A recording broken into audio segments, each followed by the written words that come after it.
नमस्कार, आप देख रहे हैं दर्पण इंडिया टीवी। वीके गुप्ता के साथ दर्पण इंडिया टीवी में आपका स्वागत है। इस वक्त की बड़ी खबर आ रही है मध्य प्रदेश के बैतूल से, जहां एक बार फिर भ्रष्टाचार की शर्मनाक तस्वीर सामने आई है। 13 करोड़ के घोटाले की परतें अभी पूरी तरह खुली नहीं थी कि अब विधानसभा चुनाव में हुए टेंट हाउस घोटाले ने जिले की साख पर एक और दाग लगा दिया। इस बार घोटाले की परतें खोली कन्हैयालाल चौकीदार ने, जिन्होंने सूचना के अधिकार के तहत दस्तावेज मंगाकर खुलासा किया है कि चुनाव के दौरान जिन टेंट, कुर्सियों, लाइट और अन्य साजो सामान की आपूर्ति का बिल लगाया गया, वो सामग्री कभी मौके पर पहुंची ही नहीं। आइए आपको सुनाते हैं क्या कहना है कन्हैयालाल का। क्या नाम है आपका सर? कन्हैयालाल चौकीकर। कन्हैया जी, क्या शिकायत की आपने? क्या मामला है ये टेंट घोटाले जो ये आपके सामने आ रही है? विधानसभा में जो टेंट हाउस के टेंडर होते हैं, निविदा हमने भी डाली थी उसमें, पर वो क्या हुआ था, निर्वाचन अधिकारी महोदय ने उसको अचानक निरस्त कर दी, कुछ तकनीकी कारण बताकर। तुरंत नहीं बताया जाता है। और फिर बाद में हमने सूचना के अधिकार के तहत जानकारी मांगी, उसमें हमें जो बिल मिले उसके आधार पे मैंने 2/5 को एक आवेदन लगाया था शिकायत का। तो उसमें जो कमियां थी बिलों में, जो बिल अधिक बनाए थे, मैंने उसकी शिकायत की थी कि जांच की जाए करके।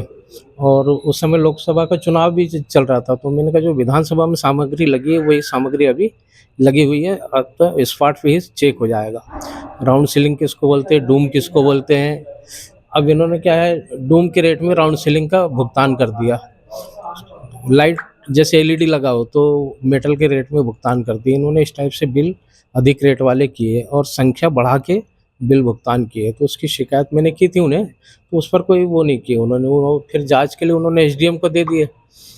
इनका अपन कोई भी लेटर दो तो इनके पास से लेटर लेट चलते, 15-20 दिन 25 दिन लेट, तुरंत कार्रवाई नहीं करते।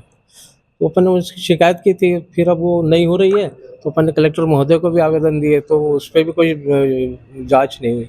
अब अपन ने मुख्य निर्वाचन पदाधिकारी भोपाल पे शिकायत की है।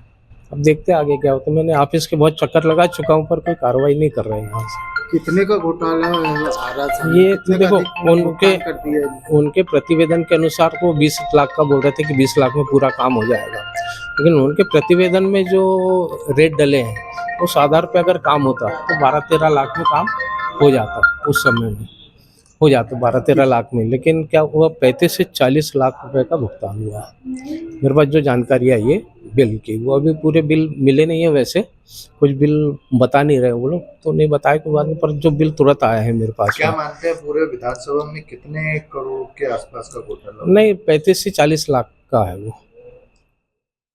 अधिक बिल की। आपने की तो क्या कोई अधिकारी नहीं, कोई रिस्पांस नहीं है अभी, कोई रिस्पांस नहीं। अब घोटाला तो है वो क्या उसको क्या मानेंगे। यदि जांच नहीं होती है अभी देखते हैं, अपन बड़े अधिकारियों के पास जाएंगे, मुख्य सूचना दिल्ली जाएंगे, अपन सूचना आयुक्त के पास भी जाएंगे, अपन कमिश्नर साहब के पास भी जाऊंगा, और नहीं तो फिर न्यायालय है आखिरी में। जैसा कि आपने सुना, चौकीदार का आरोप है कि पूरे मामले में अफसरों की मिली भगत से जनता की गाड़ी कमाई को हड़पने का खेल खेला गया। अब सवाल यह है कि क्या शासन इन आरोपों की निष्पक्ष जांच करेगा या बैतूल जिले में भ्रष्टाचार का ये सिलसिला यूं ही चलता रहेगा। चौकीदार ने चेतावनी दी कि यदि कोई कार्रवाई नहीं हुई तो वे दिल्ली जाकर चुनाव आयोग से शिकायत करेंगे।